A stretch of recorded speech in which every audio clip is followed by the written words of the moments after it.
መናፍስት ከባህሪያችን ጋር ተመሳስለው ውስጣችን ካደፈጡ እነዚህን ምልክቶች ታያላችሁ።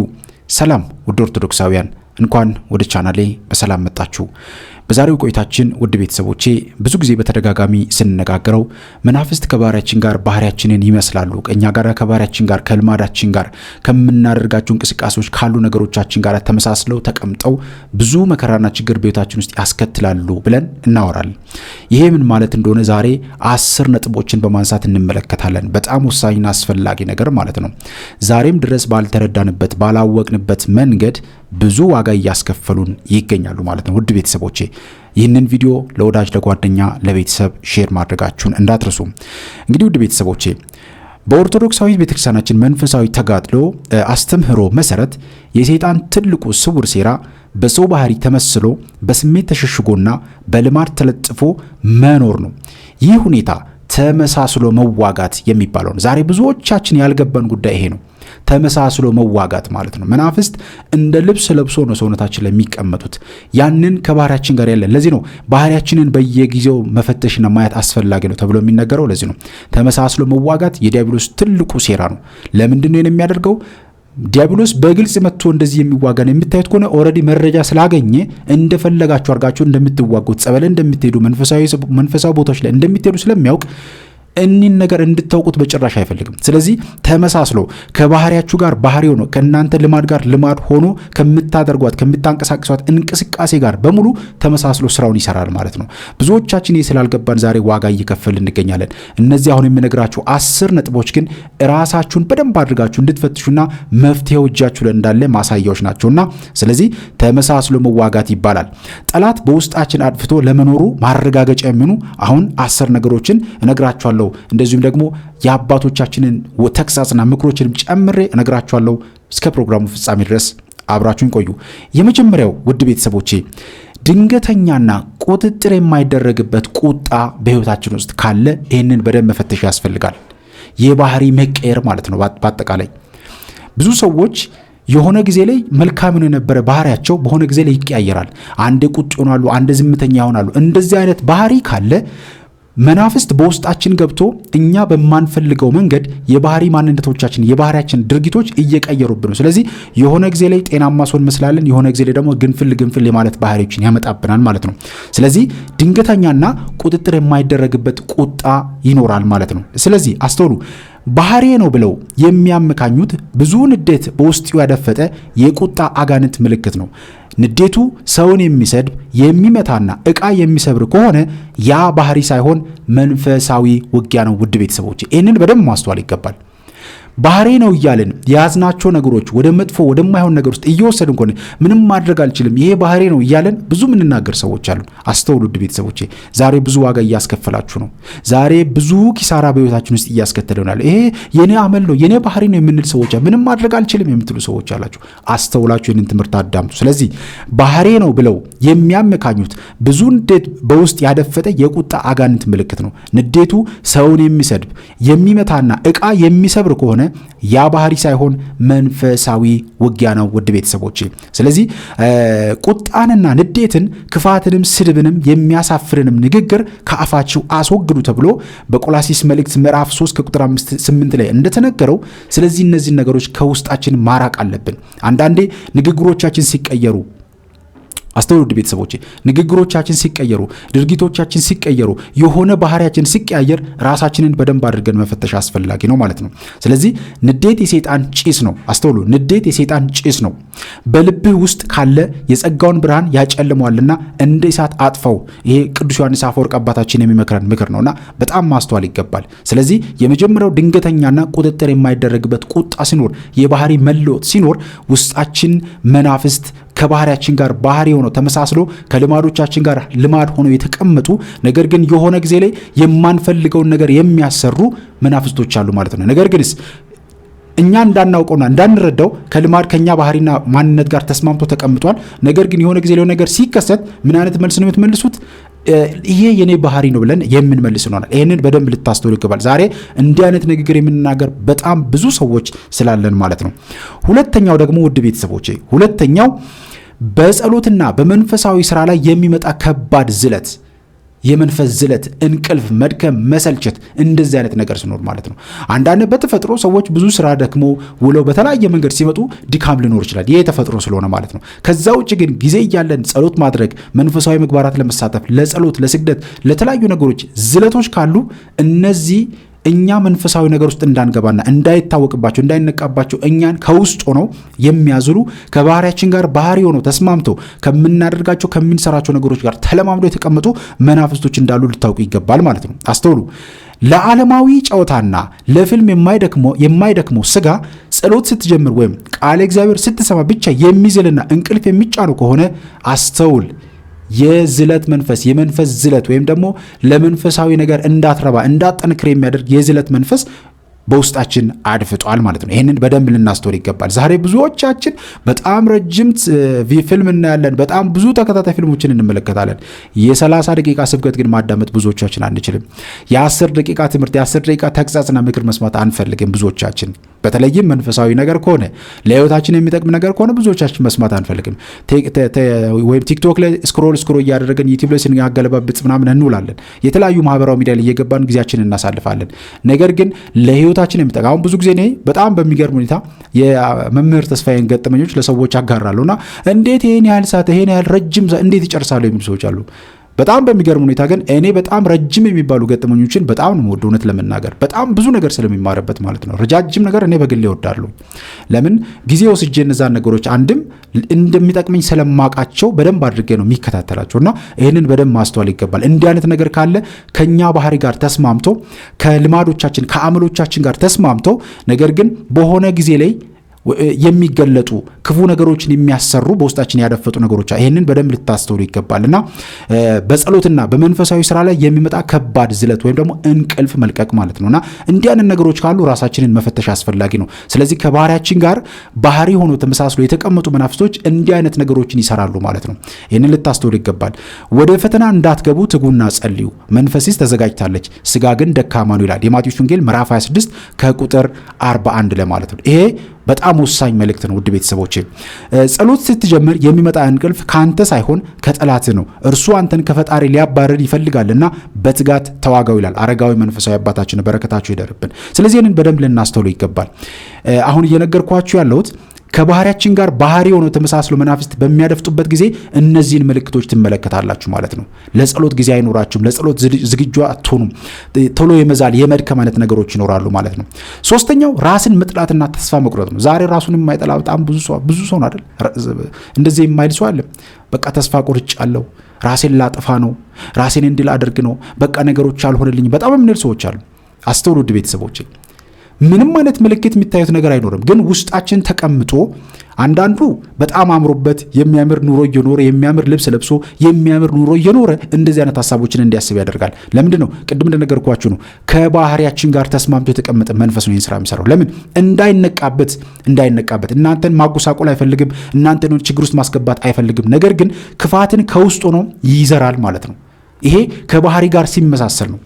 ለዚህ ነው አንዳንዴ ኦድ የሆነ ነገር ስንመለከት በህይወታችን ውስጥ እኛ ካለመን ከምናደርጋቸው ነገሮች ውጭ የተለዩ ነገሮች ስንመለከት ራስን መፈተሽ አስፈላጊ ነው። ክርስቲያን የሆነ ሁሉ በየጊዜው ንቁ እንዲሆን የሚፈለገው ለዚህ ነው። በእያንዳንዱ እንቅስቃሴው ህይወቱንና መንገዱን መቃኘት ስላለበት ማለት ነው። ስለዚህ ራስን መጥላትና ተስፋ መቁረጥ ነው። እኔ ዋጋ የለኝም፣ እግዚአብሔር አይምረኝም፣ መሞት ይሻለኛል የሚሉ ሐሳቦች በእኔ ቋንቋ የራስ ህሊና መስለው ቢመላለሱም ምንጫቸው ግን የሞት መንፈስ ወይም የክፉ መንፈስ ሴራ እንደሆነ እንድታውቁ በጣም አስፈላጊ ነው።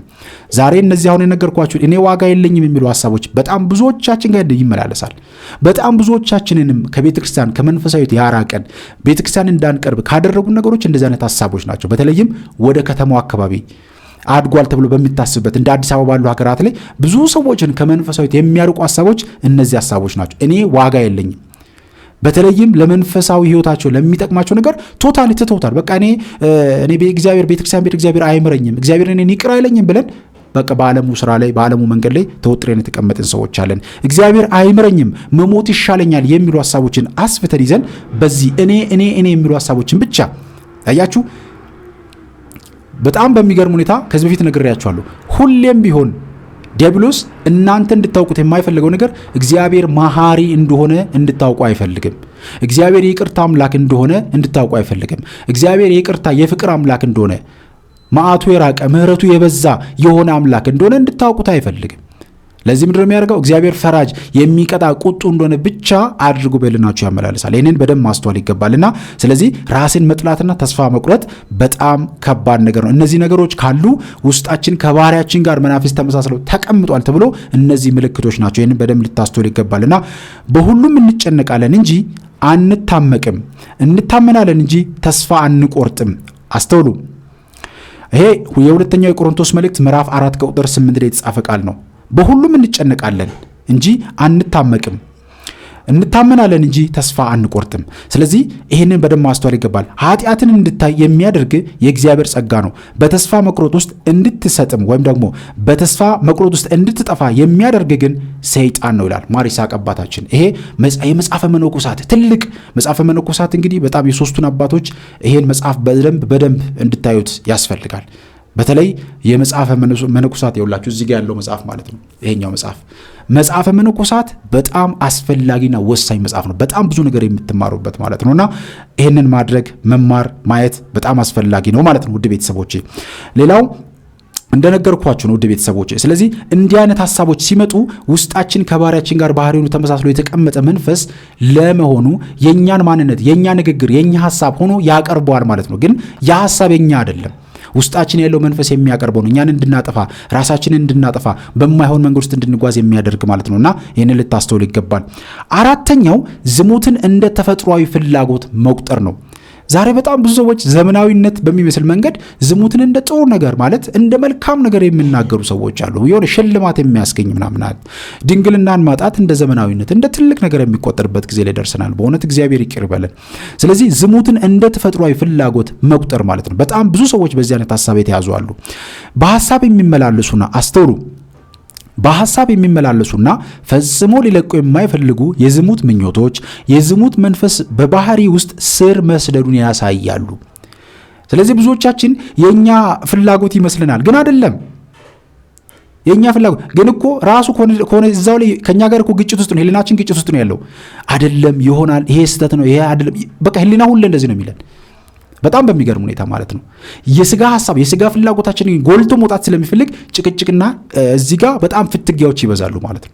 ስለዚህ እንደዚህ አይነት ነገሮች በጣም ከውስጣችን ከባህሪያችን ጋር ከኛ ማንነት ባህሪ ጋር የተስማሙ አብሮን ያደገ በተለያየ መንገድ የመጣ አብሮን ከማህፀን ጀምሮ ያደገ መንፈስ ወይም ደግሞ በተለያየ መንገድ ውስጣችን ገብቶ ከባህሪያችን ጋር ባህሪ ሆኖ የተቀመጠ ከልማዶቻችን ጋር ተስማምቶ የተቀመጠ መንፈስ ለመኖሩ ትልቅ ማሳያዎች ናቸው። ስለዚህ ዝሙትን እንደ ተፈጥሯዊ ፍላጎት መቁጠር ስሜት ካለ እንድታስተውሉ ይፈልጋለሁ። ውስጣችን ያደፈጠ መንፈስ አለ ማለት ነው። ስለዚህ መጽሐፍ ቅዱስ እንደዚህ ይላል፣ ከዝሙት ሽሹ፣ ሰው የሚያደርገው ኃጢአት ሁሉ ከስጋ ውጪ ነው፣ ዝሙትን የሚያደርግ ግን በገዛ ስጋው ላይ ኃጢአትን ይሰራል ይላል የአንደኛ የቆሮንቶስ መልእክት ምዕራፍ 6 ከቁጥር 18 ላይ። ስለዚህ ይሄ ግልጽ ቃል ነው ማለት ነው። ዝሙት መጀመሪያ በሐሳብ ይመጣል። በዚያ ካላሸነፍከው ወደ ተግባር ይወስዳል። በባህሪ ውስጥ ገብቶ ደግሞ አጥርን ያፈርሰዋል ይላል ቅዱስ ኤፍሬም ሶርያዊ አባታችን። እና በጣም በሚገርም ሁኔታ ብዙ አባቶቻችን በሚገርም ሁኔታ በእነዚህ ጉዳዮች ላይ ብዙ አይነት ነገሮችን አስተምሮናል። ዛሬ ብዙ ሰዎች ጸልይ፣ ዝም ብለህ ጸሎት ብቻ አድርግ፣ ሰይጣን አይነካም፣ ሰይጣን አይፈትንም ብሎ ያወራል። አዎ ጸሎት ማድረግ ጥሩ ነው፣ ግን የጠላትን ውጊያ መረዳት ያስፈልጋል። የመናፍስትን ሴራ እንዴት እንደሚያጠቃን ማወቅ። የትኛውም ቅዱስ ስለ ሰይጣን ሴራ ስለ አጋንንት ሴራ አትወቅ የሚል ቅዱስ የለም። ብዙ ቅዱሳን በተለይም የቀደሙት የቤተክርስቲያን አባቶች የሚባሉት the ቸርች ፋዘርስ የምንላቸው በጣም በሚገርም ሁኔታ ስለ መናፍስቱ ብዙ አይነት ትምህርት አስተምሮናል። ስለዚህ ይህንን በደንብ ማስተዋል ይገባል። ስለዚህ ይሄን ልንረዳው የሚገባ መሰረታዊ ነገር ነው። አምስተኛው ብቸኝነትንና ሰውን መጥላትን መምረጥ። አስተውሉ። ይሄ በጣም በሚገርም ሁኔታ ከራሳችን የሚወጣ ነው። ሰዎችን እንዳንቀርብ ከራሳችን የሚመጣ ሐሳብ ነው። ከሰዎች እንድንርቅ፣ ሰዎች ጋር እንዳንሆን፣ እኔ ብቻዬን ስሆን ነው የተሻለ ነገር ማምጣት የሚችለው፣ እኔ ብቻዬን ስሆን ነው ስኬታማ የሚሆነው የሚሉ ሐሳቦችን ያመጣል። ግን ይሄንን በደንብ ልንረዳው የሚገባው ሲያቀርበው የኛ ሐሳብ አድርጎ ነው የሚያቀርበው። ለምን? ከኛ ከባህሪያችን ጋር ተስማምቶ የተቀመጠ መንፈስ ስለሆነ ማለት ነው። ይሄ መንፈስ እንግዲህ እንደነገርኳችሁ በተለያየ መንገድ ወደኛ የሚመጣ ነው። አንድም ከውጪ በመተት ሆኖ የተላከ መንፈስ ቀጥታ መጥቶ እኛን ለማጥቃት የመጣ መንፈስ ሊሆን ይችላል። መጠቀም ያለብንን መስራት ያለብንን የኛ የሆነውን ነገር እንዳንጠቀም የሚያደርግ ማለት ነው። ስለዚህ በዚህ መንገድ ውስጣችን ተቀምጦ ይፈትነናል ማለት ነው። ስለዚህ ብቸኝነትንና ሰውን መጥላትን መምረጥ ነው። በተለይም የአይነ ጥላ መንፈስ ትልቁ ሴራ ይሄ ነው። ብቸኝነትን በማለማመድ በዝሙት ፊልም ውስጥ እንድንጠመድ፣ በፖርኖግራፊ መንገድ ውስጥ እንድንጠመድ፣ በግል ወሲብ ተጠምደን ህይወታችን እንዲበላሽ በማድረግ በማይሆኑ መንገድ ውስጥ ዛሬ ብዙ ሰዎች ህይወታቸው የተበላሽ ያለው በዚህ መንገድ ስለሆነ ማለት ነውና ብቸኝነትንና ሰውን መጥላትን መምረጥ ነው። መናፍስት በውስጥ ሲያደፍጡ ሰውን በጥርጣሬ እንድናይና ከሰው እንድንለይ ያደርጉናል። ይህም የአይነ ጥላ ትልቁ ሴራ ነው። ውድ ቤተሰቦቼ የአይነ ጥላ ብቻ አይደለም፣ የዝሙት መንፈስ ሴራም ነው። ነገር ግን መሰረቱ አይነ ጥላ ነው። የቡዳ መንፈስ ሴራ ነው። ምክንያቱም የቡዳ መንፈስ አንዱ ከምልክቶቹ ብቸኛ ማድረግም ስለሆነ ማለት ነው።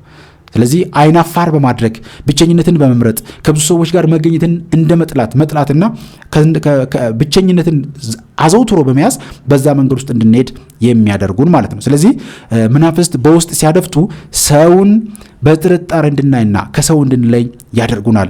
መጽሐፍ ቅዱስ ይላል ወንድሙን የሚጠላ ግን በጨለማ ነው ይላል፣ በጨለማም ይመላለሳል የሚሄድበትንም አያውቅም ይላል። አንደኛ የዮሐንስ መልእክት ምዕራፍ 2 ከቁጥር 11 ላይ ማለት ነውና ሰውን የምትጠላ ከሆነ እግዚአብሔር በአንተ ውስጥ የለም፣ ጠላት ግን በልብ ዙፋን ላይ ተቀምጧል። አባ እስጢፋኖስ በረከታችሁ ይደርብን። ስለዚህ ይህንን በደንብ ልናስተውል ይገባል። ውድ ቤተሰቦቼ እነዚህ አሁን የሚነግራችሁ ነገሮች በጣም ብዙ ነገሮችን በህይወታችን ውስጥ አክሽፏል። ባለመረዳታችን የኛ ማንነት ነው ብለን ስላሰብን የኛ ባህሪ ነው በቃ ትክክል ነው እንዴ የሆነ ነገር ካደረጉስ በኋላ እኮ ብዙ ሰዎች የሆነ ጥፋት ካጠፉ በቃ ይሄ የኔ ባህሪ ነው የሚሉ ሰዎች አሉ። ግን ማን እያናገራቸው እንደሆነ ብዙዎቹ መረዳት አይፈልጉም። ዛሬም ብዙዎቻችን ዋጋ እየከፈልን ያለ ነው። ለዚህ ነው ውድ ቤተሰቦች እና ራስን መፈተሽ በጣም አስፈላጊ ነው። በተለይም ንቁ መባሉ ንቁ፣ በሃይማኖት ቁሙ፣ ጎልምሱ፣ ጠንክሩ ተብሎ መጽሐፍ ቅዱስ በየጊዜው ባለጋራችሁ ዲያብሎስ የሚውጠውን ፈልጎ እንደሚያገሳ አንበሳ በዙሪያችሁ ይዞራል ንቁ ተብሎ በመጽሐፍ ቅዱስ ተደጋግሞ የሚነገረን እኛ ሁሌ ስለ ብርሃን ብቻ እንድናወራ አይደለም። ጨለማ አለ፣ ዲያብሎስ ደግሞ አለ፣ በህይወታችን ውስጥ በረከት የሚያሳጣን፣ ሰላም የሚያሳጣን። አያችሁት? ይሄ አለ። ስለዚህ መንፈሳዊ ህይወታችንን መያዝ፣ መጸለይ፣ መንበርከክ፣ በመንፈሳዊ ህይወታችን መጓዛችን መልካም ሆኖ ግን የጠላትን ሴራና ውጊያ ግን በደንብ መረዳት አስፈላጊ ነው። ውድ ቤተሰቦች ስድስተኛው በቅዱስ ስፍራ የሚመጡ ክፉና አስጸያፊ ሐሳቦች ናቸው። ዛሬ ስንቶቻችንን ለጸሎት በቆምንበት ሰዓት ላይ የተለያዩ ሐሳቦች የመጡ የሚፈትኑን የአየር አጋንንቱን እንተው፣ ከውጭ ያለ ነፍሱ ከራሳችን ከባህሪያችን የሚወጡ ራሳችን የምንናገራቸው ከባህሪያችን ጋር ባህሪ ሆኖ የተቀመጡ መልካም የመሰሉ ሐሳቦች፣ ነገር ግን ለጸሎት በምንቆምበት ሰዓት ላይ ክፉ ሐሳቦች፣ ቅዱሳኖችን የመሳደብ አምላካችንን ክርስቶስን መድኃኒታችንን ኢየሱስ ክርስቶስን መሳደብ፣ ንግግሮች፣ እንደዚህ ክፉ ቃላቶች መውጣት፣ ቤተክርስቲያን በቅዳሴ ሰዓት ለሆነን የተለያዩ ነገሮችን መውጣት፣ እነዚህ ነገሮች ስትመለከቱ በጣም በሚገርም ሁኔታ አናውራውም እንጂ በጣም ብዙ ነገሮች አሉ ውድ ቤተሰቦቼ። ስለዚህ ይሄ እንደዚህ አይነት ነገሮች ካሉ በቅዱስ ስፍራ የሚመጡ ክፉና አጸያፊ ሐሳቦች፣ ቤተ ክርስቲያን ውስጥ ቆመህ ወይም ቅዱስ ቁርባን ልትቀበል ስትል የሚመጡ የስድብና የክህደት ሐሳቦች፣ ተደብቆ የሚሳደብ አጋንንት መኖሩን ማረጋገጫ ናቸው ውድ ቤተሰቦቼ። ለምን? በስጋውና ደሙ እንዳትባረኩ፣ ቤተ ክርስቲያን እንዳትሄዱ፣ የተቀደሱ ስፍራዎችን የርኩሰት ቦታዎች ሐሳቦች አድርጎ በእናንተ ህልና ለመሳል ከውስጣችን የሚመጡ ናቸው። እነዚህ ከውጭ ብቻ ከባህሪያችን ጋር ተስማምቶ የተቀመጡ መንፈሶች ናቸው የምንለው ለዚህ ነው። ለምን? የሚያቀርቡት የኛ ሐሳብ ናቸው። ከኛ ሰውነት ከኛ አካል ወጥተው በቃ የኔ ሐሳብ ነው ብለን ተቀብለን እንድንሄድ የሚቀርቡ ውትወታዎች ናቸው ማለት ነው። ይህንን በደንብ ልናስተውል ይገባል። የሰይጣንን ሽንገላ ትቃወሙ ዘንድ እንዲቻላችሁ የእግዚአብሔርን ዕቃ ጦር ሁሉ ልበሱ ይላል የኤፌሶን መልእክት ምዕራፍ 6 ከቁጥር 11 ላይ። በቃ ይሄ ነው የተሰጠን ቃል። ምንድነው? የሰይጣንን ሽንገላ ትቃወሙ ዘንድ እንዲቻላችሁ የእግዚአብሔርን ዕቃ ጦር ሁሉ ልበሱ ይላል። አንዱ ወንጌል ነው፣ ቃል እግዚአብሔር ነው። ወንጌል ምስክርነት ነው፣ መመስከር ነው። ስለዚህ አንዱ ቃል እግዚአብሔር ማዳመጥ ነው። ንስሐ እየገቡ ስጋውና ደሙን መቀበል ነው። መጸለይ፣ መንበርከክ ነው። ጦር ዕቃ የተባለው ይሄ ነው። መቁጠሪያ ነው። ራስን መፈተሻ፣ ጸበል እየተጸበሉ ራስን ማበርታት ነው። ንስሐ እየገቡ ስጋውና ደሙን መቀበል ነው። ይሄ ነው ጦር ዕቃ የተባለው ይሄ ነው። ስለዚህ ይህንን በደንብ ልናስተውል ይገባል። ውድ ቤተሰቦቼ በመቅደስ ውስጥ የሚመጣ የስድብ ሐሳብ ያንተ አይደለም፣ የጠላትህ ነው። ሐሳቡን ካልተቀበልከውና ካልደገፍከው አንተ ጻድቅ ነህ፣ ጠላት ግን ተሸናፊ ነው። ቅዱስ ዮሐንስ አባታችን ነው ታላቁ ቅዱስ ዮሐንስ የሚባለው ማለት ነውና ስለዚህ ይሄ በጣም ልናስተውል የሚገባ ነገር ነው ማለት ነውና እነዚህ አይነት ሐሳቦች ሲመጡ ይህንን ሐሳብ መቃወም ያስፈልጋል። እነዚህ አሁን እየነገርኳቸው ያሉት ምልክቶች ናቸው። መናፍስት ከባህሪያችን ጋር ባህሪ ሆነው ሲቀመጡ ክፉ ነገሮችን ሲያሰሩን እኛ ባልተረዳንበት መንገድ ህይወታችንን ሲያበላሹ እነዚህ የምትመለከቷቸው ምልክቶች ናቸው ማለት ነው። ስለዚህ መናፍስት ከባህሪያችን ጋር ባህሪ ሆኗል ብለን የምንናገረው በዚህ ሐሳብ ነው። ውድ ቤተሰቦች ይህንን ሁሉም ኦርቶዶክሳዊ ሊያውቀው የሚገባ መሰረታዊ ነገር ነው። ሰባተኛው ውድ ቤተሰቦቼ የሐሰትና የማጋነን ሱስ ነው። ዛሬ በዚህ ነገር በጣም የተጠመዱ ሰዎች አሉ። የማጋነን ነገሮችን የማጋነን ሱሰኛ የሆኑ ሰዎች አሉ። በዚህ ጉዳይ ላይ በጣም ነገሮችን ማጋነን፣ በቃ የሆነ ነገር ተነገራችሁ ያን ነገር አጋኑ ማውራት። እውነቱ በጣም የሆነ ነገር ነው፣ ግን በጣም አጋነው ብዙ ሰዎች እንዲመሰጡበትና እንዲያዙበት በማድረግ ሱሰኛ የሆኑ ሰዎች አሉ። እንዲህ አይነት አመል ያለባችሁ ሰዎች ተጠንቀቁ። ውስጣችን ከባህሪያችን ጋር ተስማምቶ ያደፈጠ መንፈስ ለመኖሩ ትልቅ ማሳያ ነው። ውድ ቤተሰቦች የኔ ባህሪ ነው ምንም ማድረግ አልችልም እያላችሁ ራሳችሁን የምትሸውዱ ሰዎች ልትጠነቀቁ ይገባሉ። ውድ ቤተሰቦችና ስለዚህ የሐሰትና የማጋነን ሱስ ባህሪ ነው እቀልዳለሁ እያሉ መዋሸትና ነገሮችን ማጋነን በባህሪ ተመስሎ ያደፈጠ የሐሰት ክፉ መንፈስ ውጤት ነውና ይህንን በደንብ ልናስተውል ይገባል። መጽሐፍ ቅዱስም እንዲህ ይላል፣ ውሸትን አስወግዳችሁ እያንዳንዳችሁ ከባልንጀሮቻችሁ ጋር እውነትን ተነጋገሩ ይላል። የኤፌሶን መልእክት ምዕራፍ 4 ከቁጥር 25 ላይ። ስለዚህ ምንም ይሁን ሁሌም ቢሆን ንግግሮቻችን የተሰሉ መልካም የሆኑ ሰዎችን የሚገስጹ ሰዎችን የሚያበረቱት። ዛሬ በንግግሮቻችን ብቻ ብዙ ሰዎችን ገለናል። በንግግሮቻችን ብዙ ሰዎችን አስከፍተናል። በንግግሮቻችን ብዙ ሰዎችን ከቤተክርስቲያን አርቀናል። በንግግሮቻችን ብዙ ሰዎች ንስሐ ይገቡ የነበሩ ሰዎችን ከንስሐ መንገድ ከልክለናል። በንግግሮቻችን የብዙ ሰዎችን ትዳር አፍርሰናል። እግዚአብሔር አምላካችን ለሁላችንም ልቦና ይስጠን። ስለዚህ ይሄ በጣም አስፈላጊ ነው። ዲያብሎስ የሐሰት አባት ነው። አንተ ስትዋሽ እርሱን ትወልደዋለህ፣ በውስጥም ማደሪያ ትሰጠዋለህ። ቅዱስ ባሲሉስ አባታችን ነው፣ በረከታቸው ይደርብን። አስተውሉ። ምንድን ነው ያልኩት?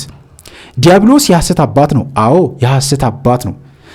ነገር ግን አንተ ስትዋሽ እርሱን ትወልደዋለህ፣ በውስጥም ማደሪያ ትሰጠዋለህ። ለዚህ ነው ደጋግመን የምንናገረው።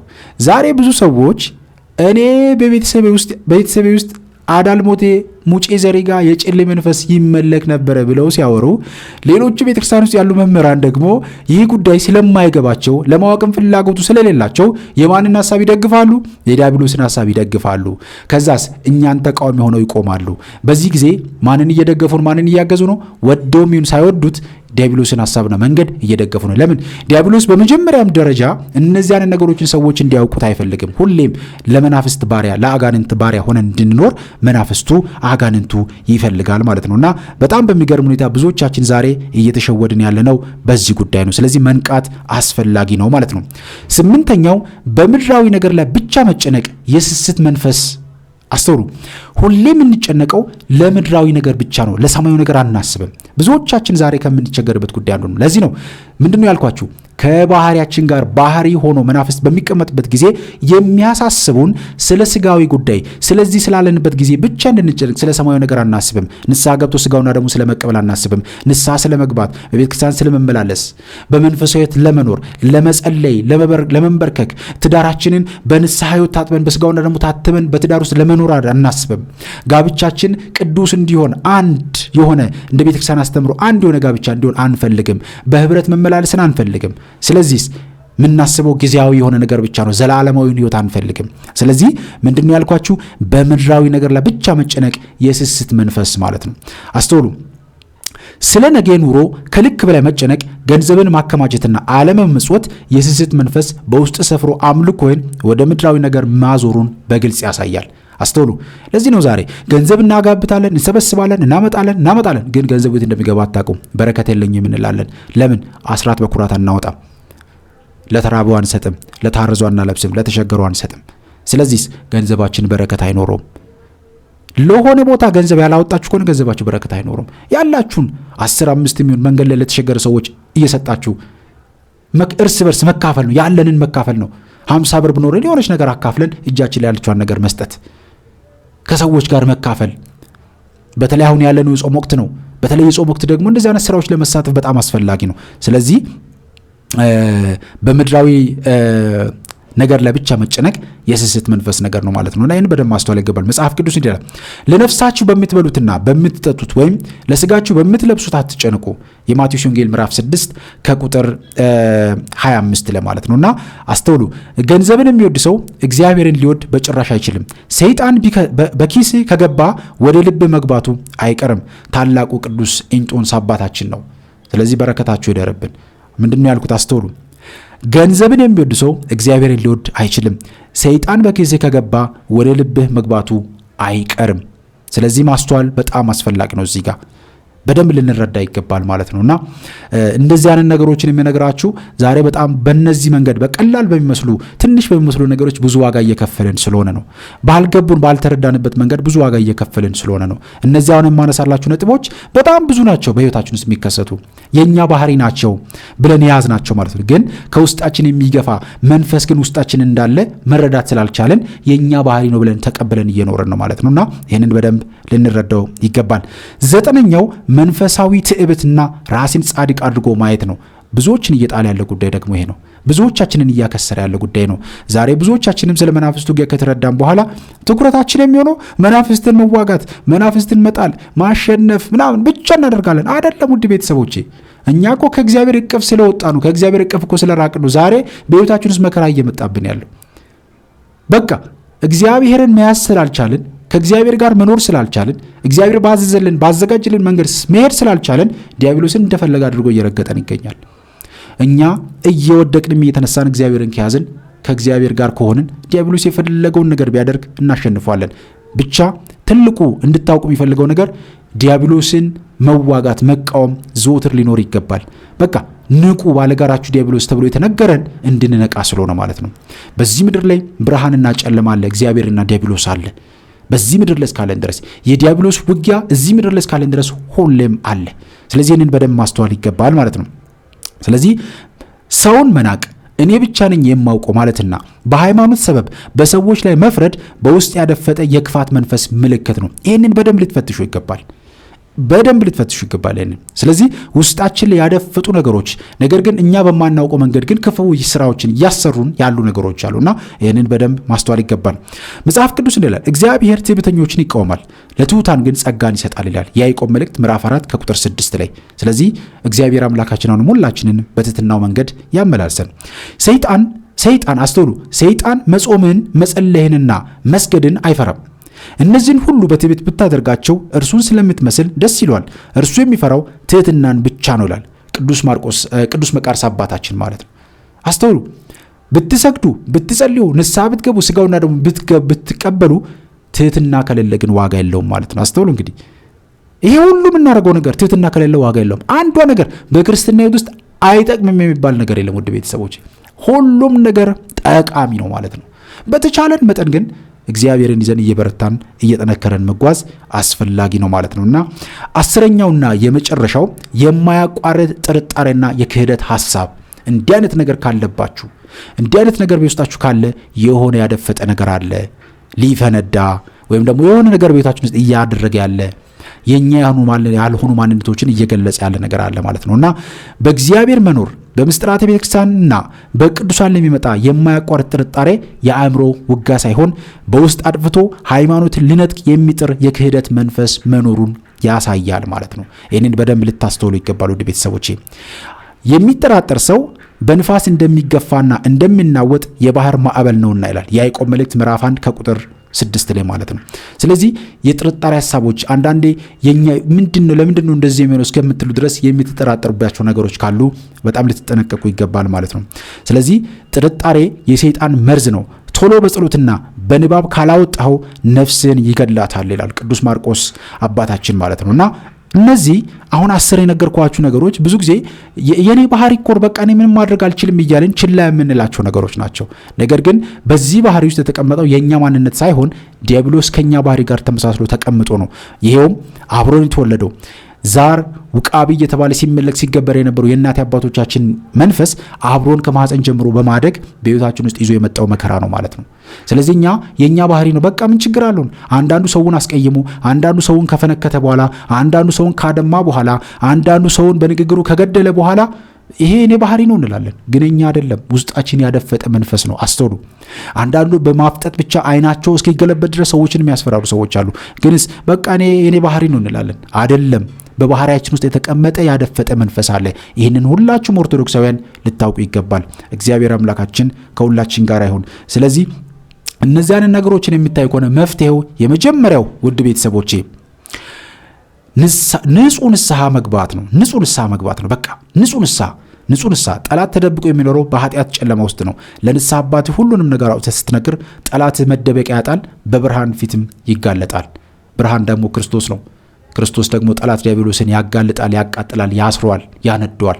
ስለዚህ ንጹህ ንስሐ መግባት ነው። ሁሉንም ነገር የምታደርጓትን ያደረጋችኋትን ነገር በሙሉ በግልጽ ለንስሐ አባት መናገር ነው። ሌላው ቅዱስ ቁርባን ነው። ከንስሐ በኋላ ሁሌም እንደምንናገረው ቅዱስ ቁርባን ንስሐ ከገባን በኋላ ቀጣይ ምዕራፍ የሚሆነው ቅዱስ ቁርባን መሆን መቻል አለበት። ስጋዬን የሚበላ ደሜን የሚጠጣ በእኔ ይኖራል፣ እኔም በእርሱ እኖራለሁ ይላል ዮሐንስ ወንጌል ምዕራፍ 6 ላይ። ስለዚህ ክርስቶስ በውስጥ ሲኖር ማንኛውም የጨለማ መንፈስ ይቃጠላል። ይህንን ልታስተውሉ ይገባል። ሌላው ንቃት ነው። በቃ ይሄ በጣም አስፈላጊው ነገር ነው። ንቃት ነው፣ መንቃት ነው። የሚመጣው ሐሳብ ከእግዚአብሔር ቃልና ከፍቅር ጋር የማይስማማ ከሆነ ይህ የሆነ ባህሪ አይደለም፣ ጠላት የጫነብኝ ነው ብለህ በእምነት መቃወም አስፈላጊ ነው ማለት ነው። እና በመጨረሻም በመጠን ኑሩ፣ ንቁም። ወስብሐት ለእግዚአብሔር። ያስተማረን የመከረን የአባቶቻችን አምላክ እግዚአብሔር አምላካችን አብ ወልድ መንፈስ ቅዱስ አንድ አምላክ እግዚአብሔር አምላካችን ከሁላችን ጋር ይሁን። በሀገር ውስጥም ከሀገር ውጭም ያላችሁ ኢትዮጵያውያን ኤርትራውያን ቤተሰቦቼ በያላችሁበት ራሳችሁን ፈትሹ፣ በርቱ፣ ጠንክሩ። ዘወትር ምንም አይነት መናወጥ ውስጥ ሁኑ፣ እግዚአብሔርን ብቻ ጥሩ፣ እግዚአብሔርን ያዙ፣ ዲያብሎስን ግን ተቃወሙ። ይቆየን። አሜን።